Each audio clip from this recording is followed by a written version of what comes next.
Good evening, everyone. Welcome to another episode of In the Mix with the Mitchells. I am Tony Mitchell. And I am Sunita Mitchell. And we are the Perfect Family Blend. We want to just say thank you so much for joining us on tonight as we get ready to partake in this nice little 3-day holiday weekend coming up to celebrate Labor Day. So we are just so happy and excited that you are here with us once again to join us for this wonderful, wonderful broadcast. Yes, keep going. As you can see, we are, you could be so much on the grind as far as work, as far as, running businesses, and as far as, really trying to maintain your family. It's just, it could be a lot going on throughout the whole day. So even though we're here with you and we're going to give it our all, we could just say honestly that sometimes, just the everyday duties and the everyday things that you do could just wear you out. We tired today, guys. But it goes back to when we talked about last week when we were talking about purpose and going after what your goals were, right? Yeah. What your dreams, the dream big. And sometimes when you're going after your dreams, I mean, sometimes you're going to get tired and you're going to have to learn how to, again, prioritize when and how you're going to be spending your time. Right. And we know, like, hey, it's a lot of people probably going to catch this on the replay because, our own home team, I mean, we don't cheer for them, but the Redskins are playing today, and we know they're playing the other birds, what they call them, the Ravens. The Ravens, yeah. They're playing them, I think. Is it offensive to call them dirty birds? Isn't that what actually, that's the Atlanta Falcons. They're called the Dirty Birds.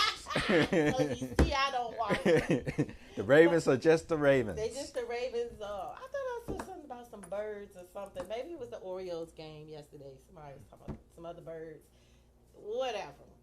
They played today here at our house, and it's just been a long day. And so we know that, we have a lot of Redskin fans and a lot of Raven fans and Dallas Cowboy fans. Whoop, whoop. And just don't nobody, I don't really care fans. So it's a lot of different things. And so we wishing everybody the best for this upcoming football season. And all the best for all the fantasy football people out there. Yeah, the fantasy football teams and stuff. So, we want to tell you guys about the walk. We are Mm. still doing our 5K walk. It's going to be held at Watkins Park on October 12th from 8 a.m. to 12 noon. Listen, guys, chances are you are not doing much between 8 to 12 on a Saturday, unless you're just really out of town. We're asking all of our friends and families to please join us on our first walk. This is such a major cause, and the work that we do is making impact, and we want to Yes. continue to make impact, but we need your participation to go further. Yes. So we're asking you, look, if we've ever been on your program, if we have ever been a part of your event, if we've ever come to support your event, if we have ever just sponsored somebody, we need you to show up on this walk from 8 to 12 and just show your love, even if it's just for us. Yes. And even if, we always say it's not about us, but even if it means that that's how we're going to get you to just walk around for 5K, which really doesn't take a lot of time, you know what I mean? But the cause is great. And the cause is for pregnancy and infant loss awareness. 1 in 4. So if we count 1, 2, 3, 4, 1 in 4 families will experience pregnancy and infant loss. And not only does our organization, Anaya's Project, deal focus on pregnancy and infant loss, but we also focus on fertility challenges, families that face fertility challenges. 1 in 8, 1, 2, 3, 4, 5, 6, 7, 8 could be one, and that one could be someone in your family. It could be somebody who's on your job. It could Mm. be somebody who's at your church. It could be somebody who's in your fraternity, someone in your sorority, whatever clubs you may be, your bowling club. Look, anybody, sewing and knitting club. 1 in 4, 1 in 8, and for African American women, it's even greater. People are losing their lives, and the we're losing babies at a high number. So we really need to make sure that we support these families who are suddenly forced into this life altering situation. And the thing about it is, we know that this is a sensitive topic, Hmm. sensitive subject, and what we're doing is we're bringing awareness to something that has been happening, basically in the shadows. Right. And we want to not only just bring awareness to this, but we also want to provide help to those couples who are dealing with pregnancy and infant loss, who are dealing with infertility, Hmm. because we've experienced both. Right. And we want to make sure that these couples are getting the help that they need, and not just the couples, but everyone that's connected to Families. them, Yeah. the families, the friends. So please, please, when we put out the call to help support, we're reaching out to make sure that all the resources are being provided for these couples. Right. So if you go to bit.ly, bit.ly, what is it, / go to Anaya's Walk of Love 2019. And Anaya's Walk of Love, each one of the beginning letters all start with a capital letter. So Anaya Walk, O and of, Love, capital L, 2019. Or if you just go to Run Walk Sign Up, you and type in Anaya's Walk of Love 2019, you will find it on the Run Walk .com website. So, or you can always just go to anayasproject.org and you can register there. The registration for the walk is $25 until September 16th. Pay attention. September 16th. So, yeah, they got the football game on in here. So, if you see him, keep looking to the left. It's because they have the football game on. And so, September 16th, This is important. And so we really need you guys to come out and support us on this walk. Okay, moving on. You guys, you wanted to speak on how to, you had some topics tonight. Yeah, so one of the groups that I'm in on Facebook, we actually, it's a Black Husbands group, and we have some very, very interesting and dialogue for men concerning topics on marriage, family, children, fatherhood, being a husband, and so forth. And we actually had two interesting topics that we discussed on today, and we were providing feedback on. One was very interesting is how do you, as a husband and a father, split time with your wife and your children to ensure that everyone is getting their proper time. Everyone you're making sure that everyone gets their husband time for your wife. You're making sure that your kids get their father time, to make sure that no one is not feeling neglected or not feeling left out or loved. And then how do you set time where you actually have time for yourself when you're giving time to everyone else? So we had a lot of very interesting comments, a lot of great suggestions that were provided. It kind of goes back to one of the prior conversations that we had was prioritization, prioritizing your time, making sure that the time that you spend with your wife, the time that you spend with your children, making sure that you put it on the calendar to make sure that you say, okay, for my wife, this is going to be our time. It's just going to be our time to share together. Or also put on the calendar, hey, I'm going to spend time with my son here. I'm going to spend time with my daughter here. One of the things that we actually did over the summer was to spend time with each one of the kids, just one-on-one. So Sunita had mommy and daughter time, and I had father and son's time with our two boys. So that was one way of making sure that everyone got time with an individual parent. And then some of the other suggestions were ask the children, hey, what time do you want to spend time with me? Because as you can know, some teenagers, some grown, some of the comments were some of the kids are grown. They have their own families. They're out on their own.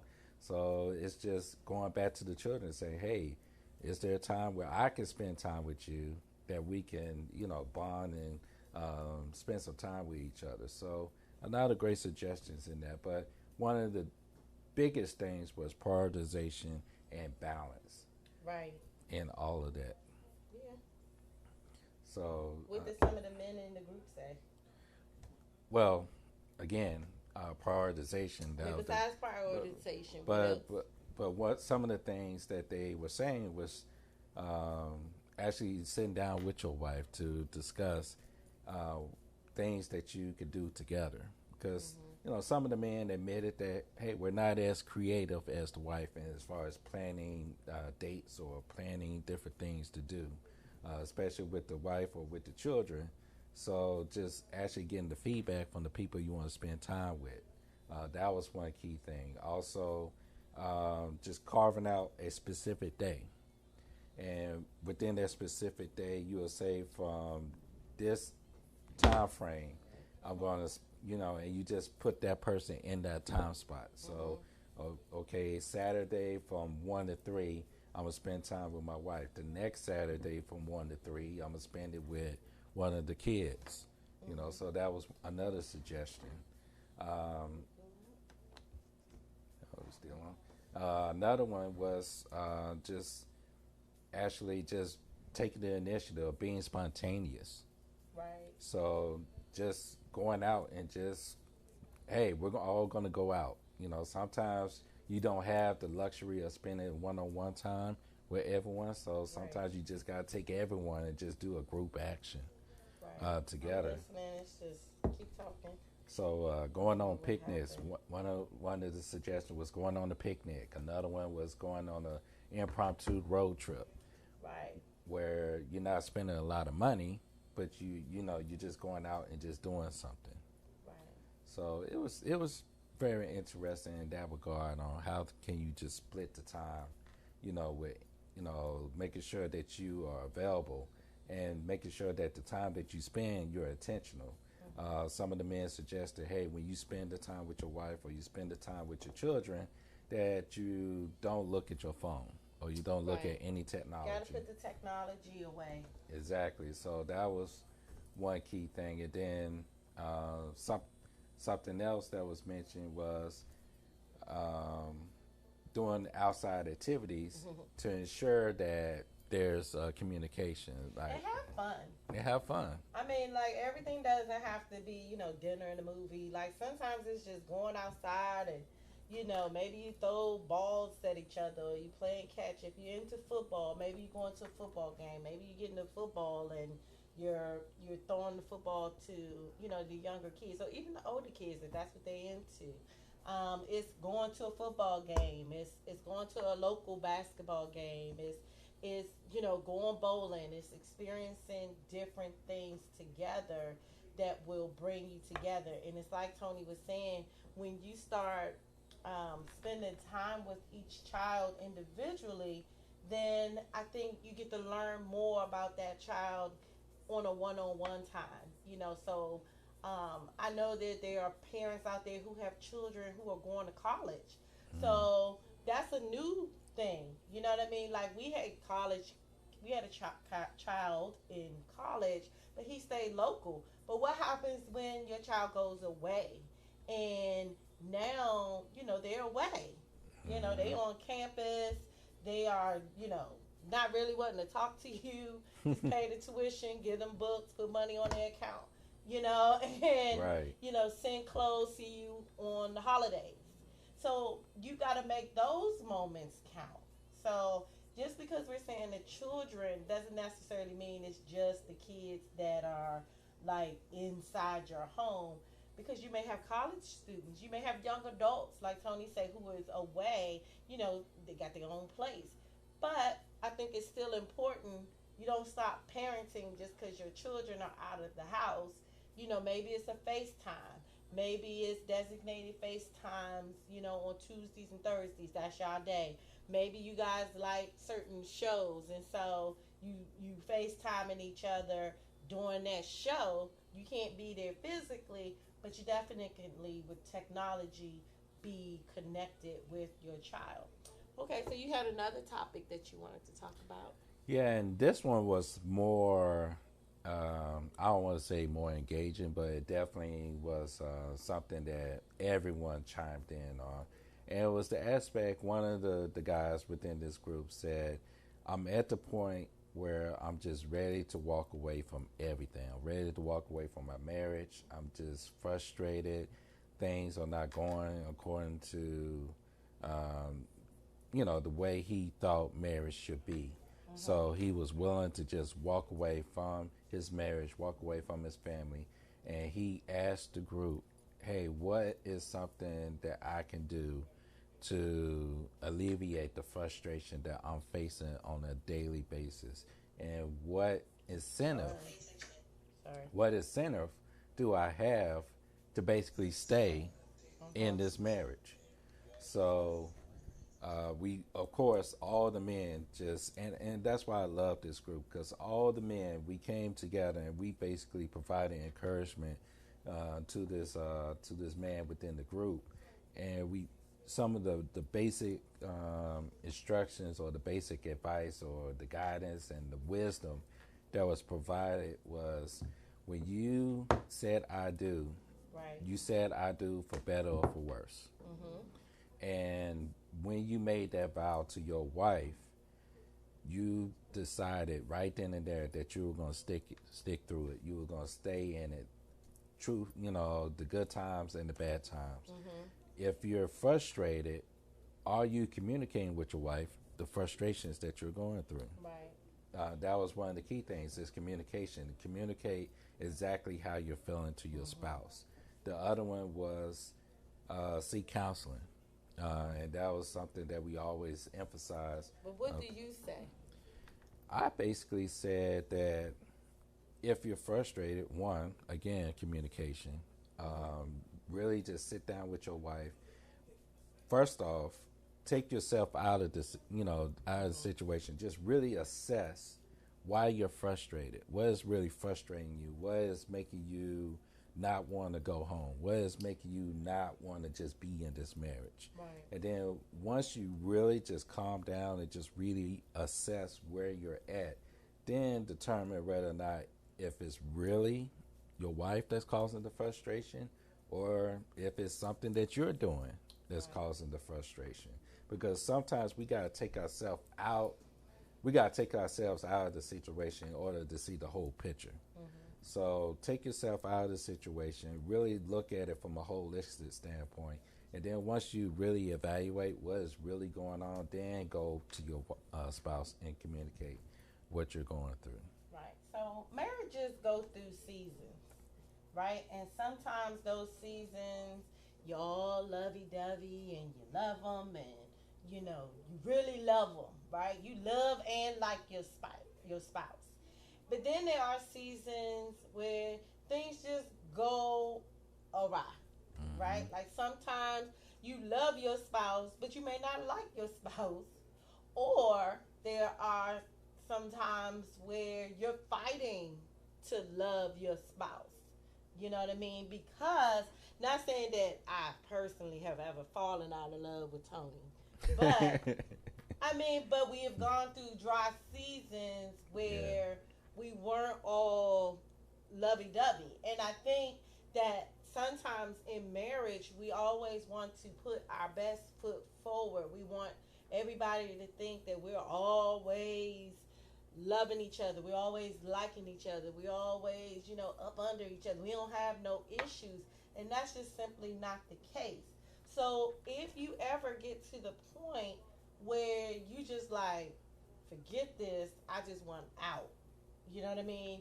You have tried everything, you have done everything that you know how to do, and you just like, I just want out. I mean, I'm trying to work with her, I'm trying to work with him, and it's nothing that I say works. Everything becomes an argument.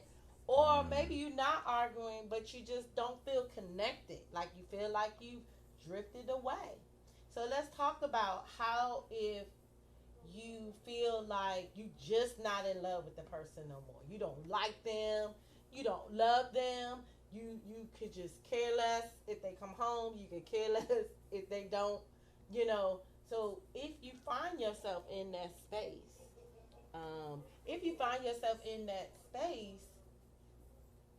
I don't think it's over.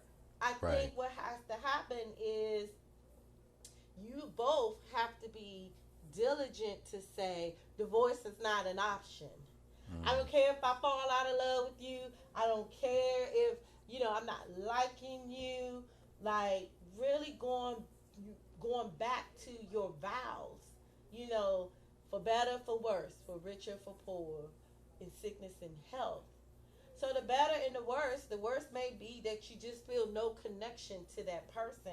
And I know it's hard. I mean, we've all probably been in some sort of relationship where you just didn't like the person anymore. You just didn't want to be with the person anymore. But when you've made a covenant relationship with someone, you cannot simply just give up and walk away. So what does that look like? It looks like going to seek counseling. It looks like going to marriage counselors, people at your church, people who are, you know, strong, especially. You don't even have to be all super spiritual to go to your counselors at church. Now they're going to come from a biblical stance, prayerfully. Right. And but you know, but it's true. God's word will help to mend those broken areas. And if, you know, by chance, if you've gone through all of that and it's just simply not working, okay. But you got to do the work. You can't just be like, oh, I don't love her, or I don't like him, and I don't love him, and I don't love her, so and then I'm just quitting. And you ain't really put no work to try to save it. Because chances are that's what ends up happening is people separate, and in the separation, they end up falling back in love with each other. Or, case in point, some people who've gotten divorced and then they remarry. Right. You know what I mean? So it's still never really over just because somebody got a divorce. Because I truly, now I know some people who have been divorced are like, no, it's over.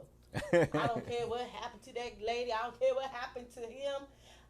I would never go back to that. I'd rather just walk into the lake of fire than to go back to that relationship, right? We're not talking about abusive, physical abuse, emotional, spiritual, financial abuse relationships. We're just talking about where just seemingly nothing worked. You know what I mean? And sometimes that saying goes, distance make the heart grow Grow fonder. fonder. And Yeah. sometimes it does. Sometimes you just needed a break from that person and you may go back. But then there's times when you just got to cut the rope and It just just move on, right? But what about the what I say? So you just not liking each other, you're not talking. But what about the romance? Like you just don't even feel connected um physically. Now for women, I got to be able to connect with you emotionally, not just physical. mm, Like I still gotta find you attractive and all of that, but if you get my heart, then most likely a woman will give you her body, right? And we talk about husband and wife. right. But I think sometimes even in that, we as spouses can forget to do those certain things. You Right. know what I mean?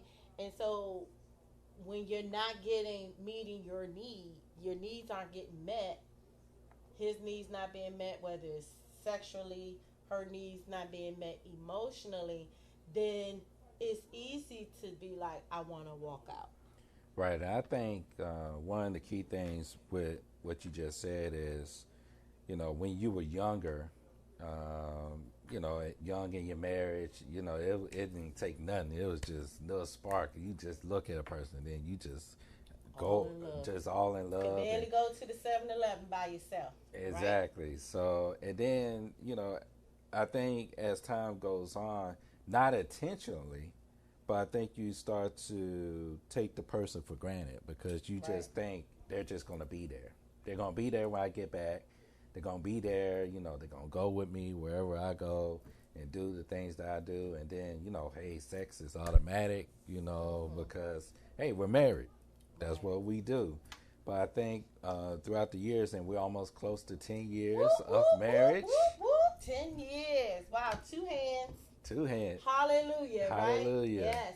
Mm-hmm. So as we get to the 10-year mark, I've seen us go to the transition of the focus being more so on the intimacy part of it, Mm-hmm. than the actual physical act Right. of it. So, it's and just like you said, to your point, you got to get your mind, get your Mm-hmm. mind working, and then you offer your body, Right. But it took a while for me to understand that. Right. So, And so when you're talking about walking away, right? Because that's the whole, this part of it was mm, about walking away.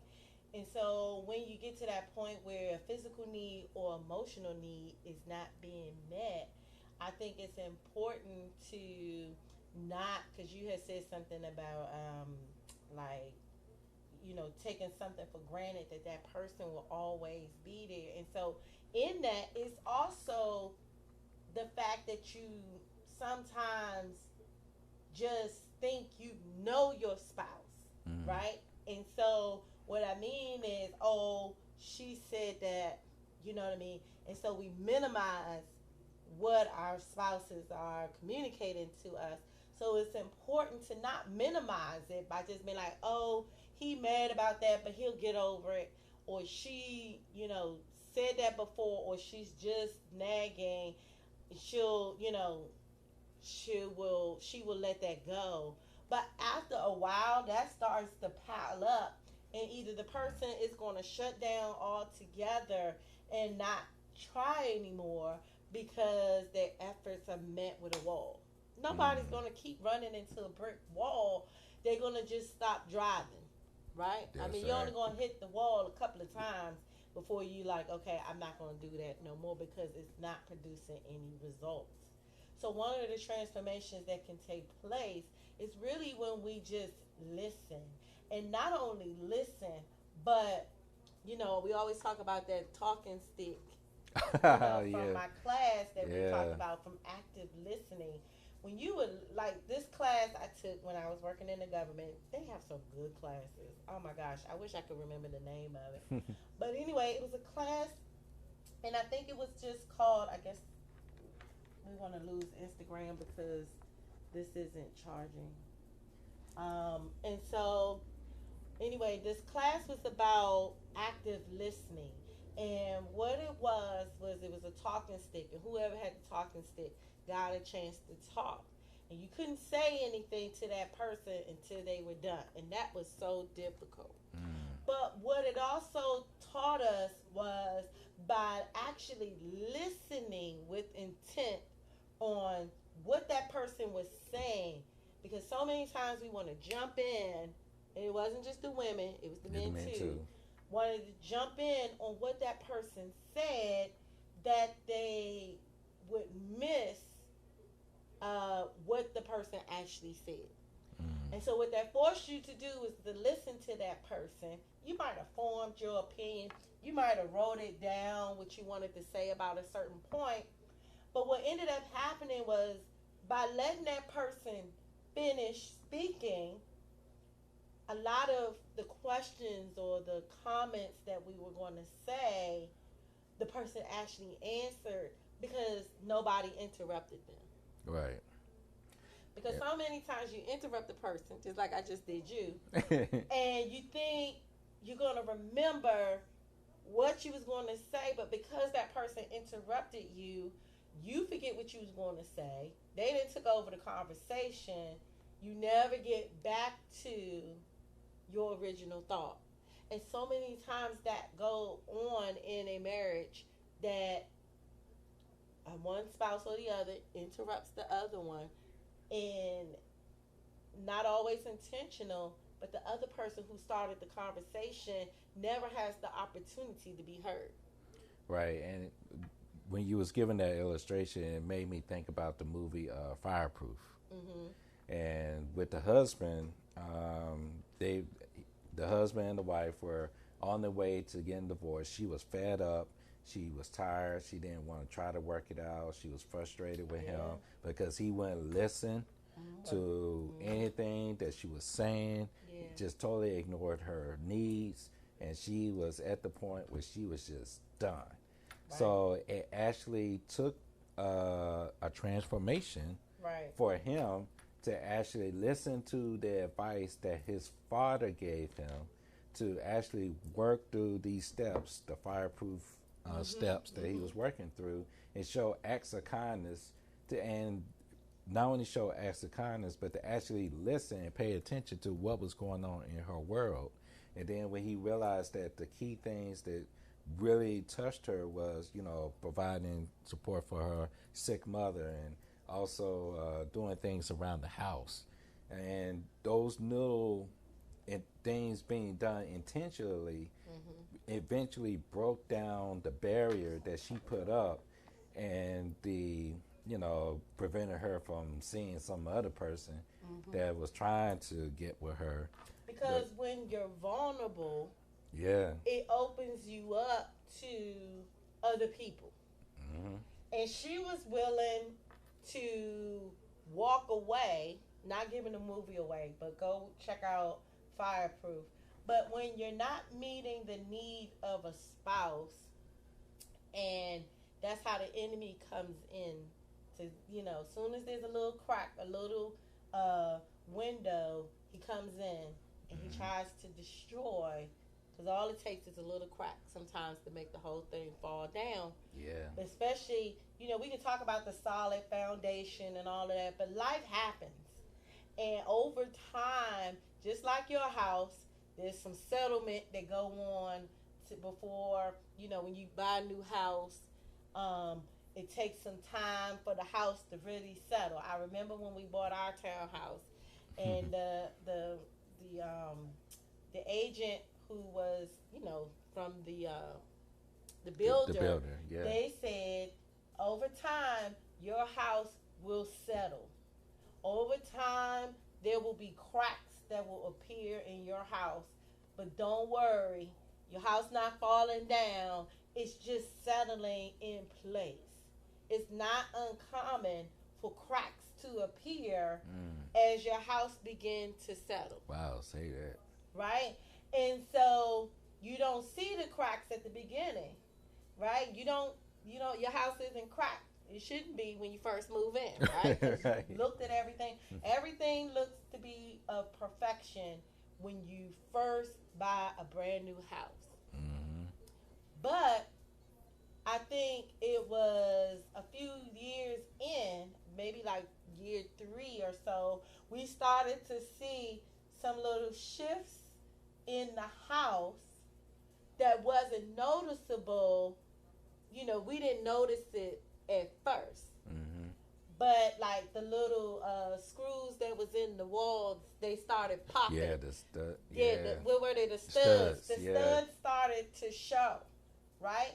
And that's just how in marriage, over time, little things that used to be covered up by the paint will show. The studs in the wall. Mm-hmm. The house didn't fall. The stud is still there, just that the drywall or the paint has started to show where the studs were. Exactly. Right? And that's like marriage. As the years go by, different things start to crack because you're settling in. You get more comfortable with each other. You're learning more about each other. And sometimes that will shift the foundation, right? Mm-hmm. It gets uncomfortable.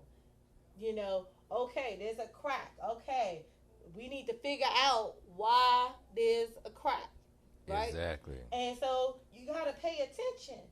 So we're talking about things that happen in marriage that started out as a little crack and everybody ignored it. I was about to say that too. When you see the crack, don't just ignore it. Don't ignore the crack. Yeah. You got to attack the crack before it becomes a big hole, right? But if you just go, oh, that's just a little crack over there, that ain't going to bother nothing. But then what ends up happening is, another illustration is like, and I'm not going to don't lose me on the house, but let's keep it on the house. For example, say, the wind blows and a rock hits your window. And it's just a little teeny little crack, right? Don't seem to bother nothing.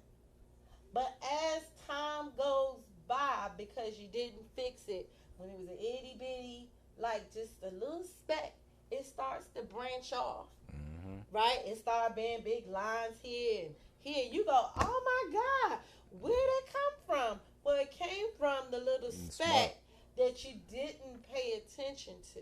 And that's how it is with our marriage. We didn't pay attention to the small crack in our communication. Wow. And because we ignored it, the crack begins to spill over into other things, right? We didn't pay attention to the stud covering coming off of our intimacy. So now different things are being revealed and it's just open. So it's not covered. So it means like maybe that's your spiritual life. You haven't been praying, and so now you're open. Right. And you're open to anything at this point from a spiritual perspective. For those of us who are in Christ and we believe, there's more than there's more spirits out here than just the Holy Spirit. So now you uncover because you're not praying, you're not spending time in the Word, you're not going to Bible study, you're not going to marriage ministry, you're not doing anything to work on your marriage, you're not praying, you're not fasting, you're not seeking God, you're not asking Him to cover your marriage, you just open. So the stud is just open. And so it's the same thing with like the leak, right? So sometimes you have a leak, which we had that before. We had that before. In the bathroom.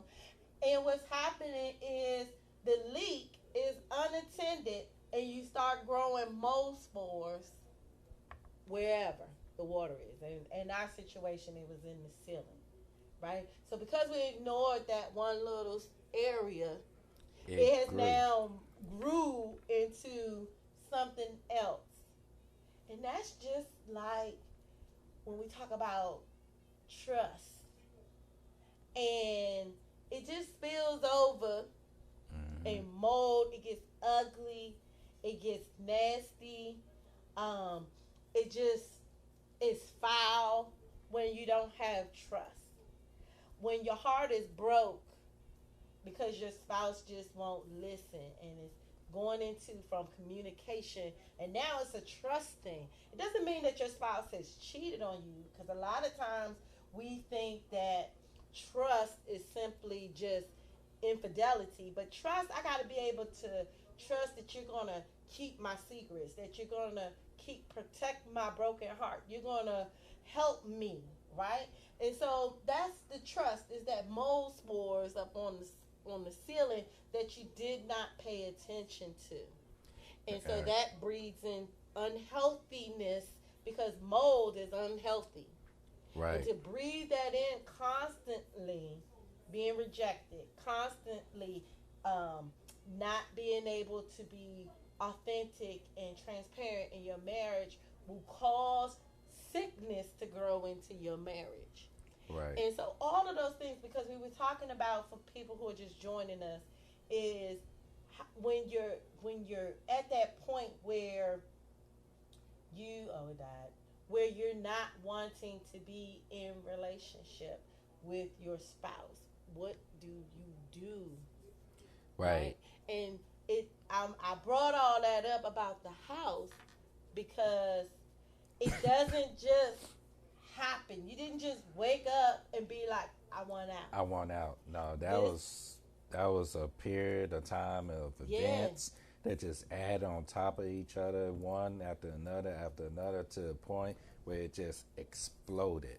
yep, And to your point of what you just said, hey, that little speck or that little piece of mold, you could easily address that little speck and been done with it, and it wouldn't have affected the whole wall. But now that you left it untreated yep, and you just let it go, now you got to replace the whole wall yeah, in order to treat that little small thing that started as a speck. right. And so, and it's costly, Mm-hmm. right? It's costly to bring in, Stanley Cleaners or what's that other place that they always call when you, it's like, oh man, I'm looking right at it. But like whenever there's a fire or mold, it's this one company and I can't think of it who come. It's not Stanley Cleaners. It's another company, but it's like Service Pro or something. It costs you to bring in Service Pro. Let's just go with Service Pro. I'm not quite sure that's the name of it, but anyway, they deal with fire. Um, if you had a flood, if you had all this stuff, they come in and they remedy the issues. So if you're at that point where you're ready to walk out, you need to call a service pro. That is Exactly. your counselors. Those are, you're going to have to pay money to get those kind of things. You're going to have to go to a conference and pay money to work on it. You have to make the investment in you to, work on this. And it's costly. And it's not just a financial cost, but it is a cost of you. It is, Mm-hmm. like the scriptures say, denying yourself, right? Denying yourself. Now, that scripture is talking about denying yourself and following Christ. Well, if you're following Christ, it's going to cost you something because you're going to have to deny yourself. That's a good Marriage point. is selfless. And if you're, let's just, I don't even want to always just say like we're talking to Christians, but if your husband is a Christian and he's really trying to walk after Christ, and if Christ is the head, then your husband should be following Christ, and then wife, it makes it easier for you to follow together. Not, some people think that that means like the wife is beneath.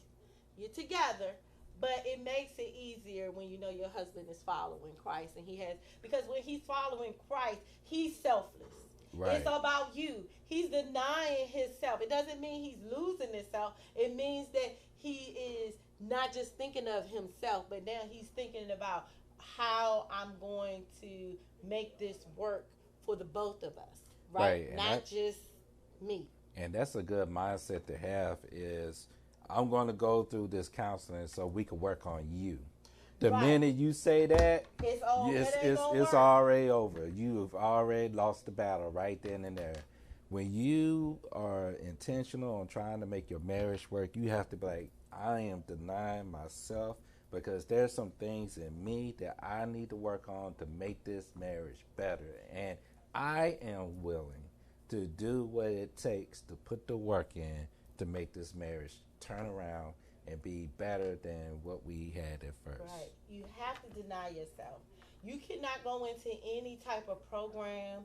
You couldn't come to one of our programs. You couldn't go to any church program, any counseling program, whether it's secular, non-Christian, or a Christian program, with the mindset that I'm going because she's broken and I need you to fix her, or he's broken and you need to fix him, and I'm only here to tell you about all the things that he's done wrong, right? That's not going to fix your marriage because you don't see you. It's just like that book, another book. We've been dropping a lot of different things in here for you guys to read, but The Power of a Praying Wife, and she was one of the there's another book, The Power of a Praying Husband, Right. that you learn that throughout that book, it's not about how to deal with your husband and his issues. It's mainly you. That book shows you, and it works on you. Because a lot of times as spouses, we always see the flaw of our spouse, and sometimes we can nitpick that, but we don't see where we were wrong. Right, exactly. And what happens is, even if you're thinking about breaking up and you even thinking about divorce, if you don't heal yourself in totality, you will compare whoever you date to the one you divorce. You know why? Because you didn't heal you. Exactly. You know what I mean? So if you don't heal you, you're just going to go into another marriage or another relation broken and still blaming that other spouse, your ex-spouse, for your divorce. And if anybody who is dating somebody and they never hear the person say, I made a mistake, and my part that I played in the divorce was, you need to run away. Because divorce is never solely one person. It is two people. Even though sometimes there are people who get divorced who don't want one. But also, we got to look at what it is that we did to make a person want to divorce us. What would make somebody, because if it's a good relationship, nobody's going to really just come in and be like, I want a divorce, unless it's something in their mindset that they feel like it's missing, or somebody's doing something detriment. You know what I mean? So you don't get to that place of having conversations about divorce unless it's broken. And let's be clear, nobody's perfect. Even in a happy marriage, where everybody happy, everybody love each other. They don't argue, they don't do this, they don't do that. They're not perfect. They're not. They've had arguments, they've had disagreements, but we have to take ownership of the roles that we play. And if you're talking about divorce, because we're talking about if you want to give up, if you're talking about it and you're in that place, please just pause, go do the work to try to save your marriage. And sometimes, we brought up the Love Dare, Fireproof. That's the name of the book, is Love Dare. Right. Get that book. And the thing about that movie, Fireproof, was the spouse didn't know, the wife didn't know that her husband was doing. He didn't say, look, I went and bought this book, and so now I'm on day two, and I'm going to do something for you. But what he did was just do it. You know what I mean? And the wife began to see the evidence, right? And once you start seeing that, dang, I really wasn't doing some of the things that my spouse was doing, saying I wasn't doing, then it made it more clear. Mm-hmm. But you had to go through a process. So even if you are at that point where you feel like you've done all you can, you just ready to quit, don't quit. Give it one more shot. You know what I mean? But really do the work. Don't try to hang on because you know he gonna learn that you know he gonna miss me or he gonna he gonna see the error of his ways or she gonna know I'm a good man and I did everything right and she gonna realize it when I'm not there. But the truth of the matter is, if you get a divorce, you're gonna miss each other, Right. because you're gonna miss the stuff that person did do that you didn't have to do. And sometimes it's not until that person's not here that you really realize just how impactful and how wonderful in cases, or how well they did certain things when it's not there anymore. Right. And to go back to your point of actually putting in the work on working on your marriage to make it better, when you're working on your marriage and you're going through that process of trying to bring it back together again, it'll also help you to reevaluate your expectations.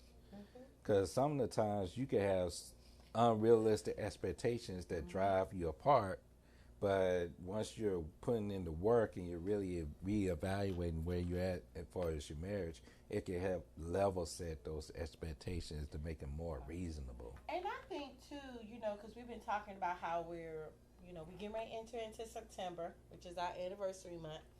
And so I think where like sometimes we as even marriage coaches or, working in ministry, we fail newlyweds and engaged couples at thinking that that's the one time, like it's one time premarital counseling. Like you need to be constantly, because your answers that you give in a premarital status is different, say, even at the end of year 2 or 3. Like your responses are going to be different. And so that's why you got to constantly be evaluating your marriage. You cannot wait until you're in trouble. So just as we in these last 5 minutes, it's important that if you are in a place of wanting to walk away, that one, you pause and you do the work, and you enter into doing the work by saying, I'm going to do this work on myself, and I'm going to talk about it from my perspective on how I need to make things better. I need to take the evaluation of the role that I played in getting us to this place and answering these questions on how I'm going to help push us forward, right? You may not be in love with the person, and that's fine, because you weren't in love with them when you first met them. So now you at ground zero, and you have an opportunity to rebuild. It's just like your credit. You got to rebuild it. Yeah. Sometimes you got to it's got destroyed. You don't just say, well, my credit destroyed, and so that's just the way it's going to be for the rest of my life. No. If you got to rebuild it, you go through the process. You take it step by step, one payment at a time, one moment at a time, and it takes time to reestablish your credit. Well, it's going to take time to rebuild and reestablish your marriage. Number 2, you've got to be what was number 2? What did we say? Number 2. So you're going to be willing to do the work. Willing to do the work. Okay. Number 2 is that you're going to have to remove the unrealistic expectations. Yes. Right? You can't go in doing the work and just think that, you take a 4-week course and that all of a sudden your marriage is going to be great.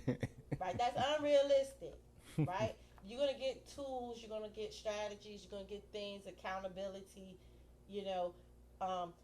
it's going to take some work, right? Or you just instantly think that, okay, we're putting in the work, and then all of a sudden my spouse needs to be transformed now. Right. They should be transformed. You should see some transformation, right? But you may not be at the I'm in love moment. But you might be like, I'm more intrigued. I'm really trying. I'm liking her, or I'm liking him again, right? Like, love, right? Mm-hmm. Number 3 is you're going to have to be committed. Yeah.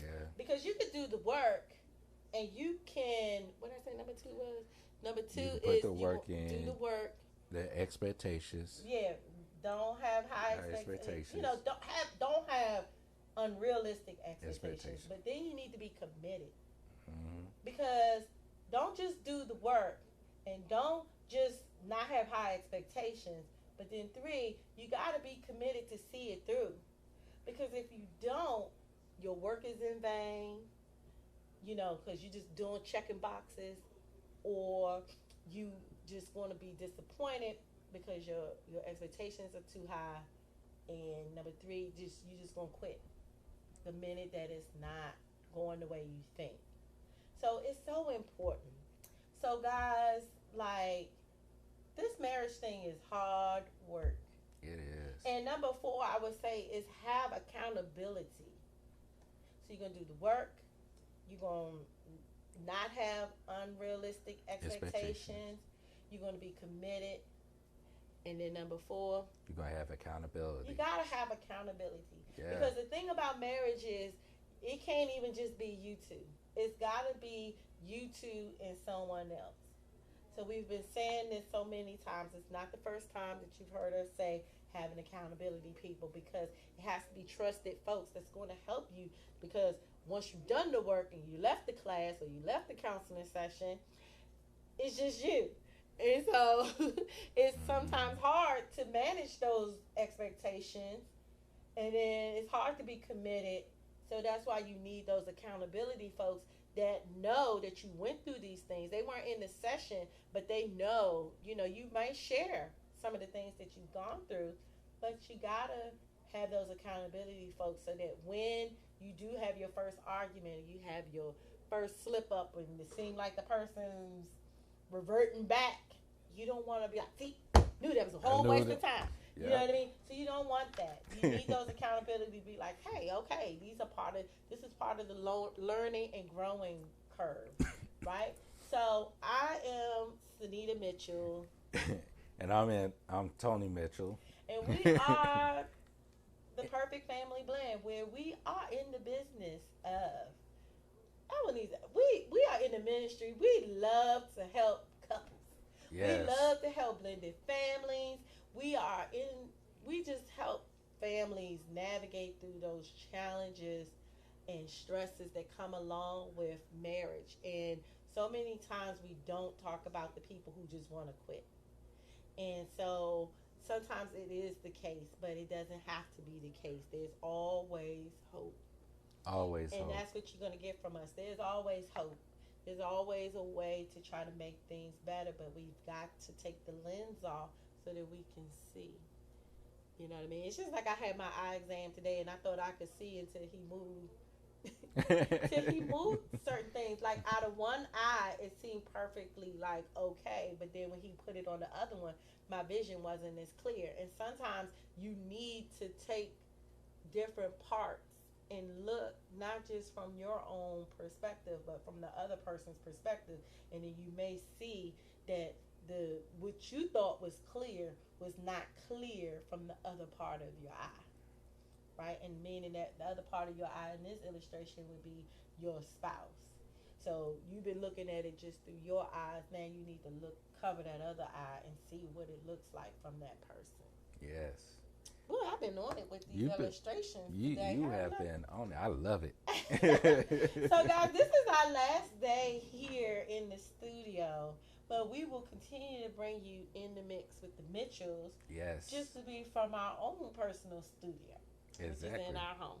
And so we will still be coming at 8:30 on Thursdays, right? We say we're committed. We're committed to doing this. You guys are going to see more live events from us, more workshops, more in-person things from us. We just had to take a pause and ask God what He wanted us to do. And so we're definitely going to be kicking off, I think, some things, like one thing before the end of the year.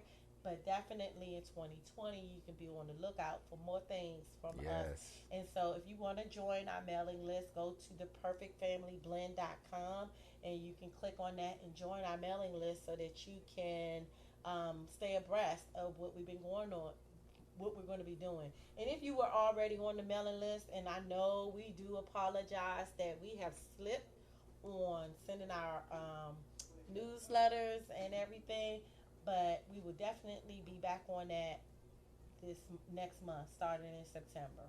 So I am Sunita Mitchell. I am Tony Mitchell. And this is In the Mix with the Mitchells, where you can catch us every Thursday at 8:30. All We'll right. see you next week. See you next week. God bless.